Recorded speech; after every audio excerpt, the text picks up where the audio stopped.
Oof! Joe grunted when he landed. He sat up gingerly, but he didn't feel any pain.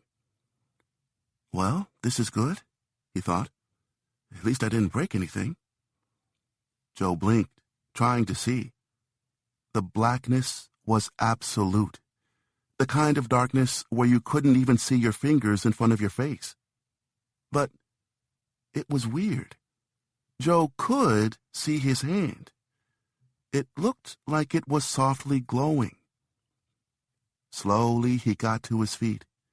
As he did, he became aware that he was standing on some kind of moving sidewalk, a slide walk.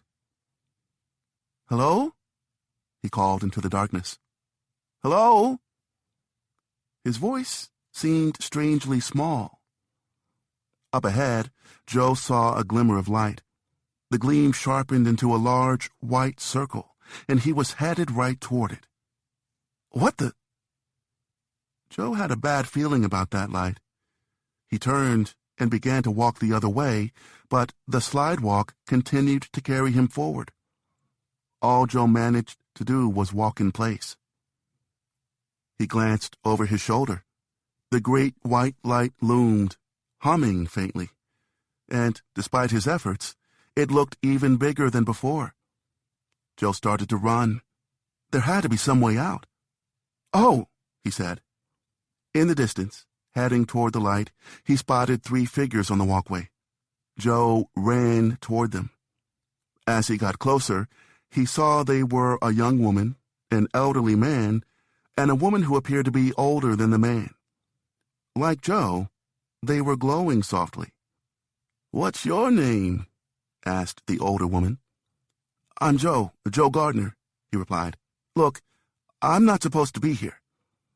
"It must have been sudden for you," said the older woman. "See, I'm 106 years old, honey. Been waiting a long time for this."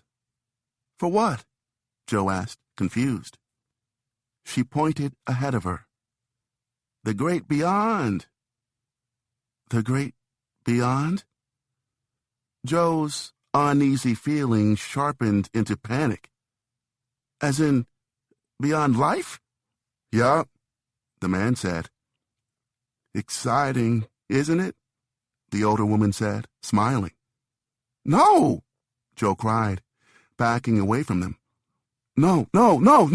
Listen, I have a gig tonight. I can't die now." "I really don't think you have a lot of say about this," the man pointed out. "Yes, I do!" Joe exclaimed. "I'm not dying the very day I got my shot. I'm due. Heck, I'm overdue. Nah, I'm out of here." He spun on his heel and once again started to run against the flow of the moving sidewalk. "I don't think you're supposed to go that way," the older woman called after him. Joe didn't care. "This can't happen," he told himself. "I'm not dying today. Not when my life has just started." He glanced back. Behind him, the slidewalk had begun to ascend like an escalator, carrying the 3 souls upward toward the great beyond. Fizzzt. With an electric crackle, they disappeared into the light. "Gah!" Joe screamed, running faster. "I'm not finished. I gotta get back. I don't want to die." As he scrambled against the slidewalk, he saw more souls coming toward him. "Run!" Joe screamed at a soul who looked like a sad-eyed young man. "Why aren't you running? Don't you want to live?" "I don't know." The soul shrugged disinterestedly, and the slidewalk carried him away. Joe ran on, passing more and more souls. They appeared to be all ages and spoke many different languages. Some seemed freaked out, while others seemed at peace. Most just looked confused. Joe pushed past all of them, searching for an exit. "Help! I'm not done!" he panted. "I've got to get back!" Joe tripped and tumbled off the edge of the slidewalk. He fell against an invisible barrier. It stretched beneath his weight. and then ripped.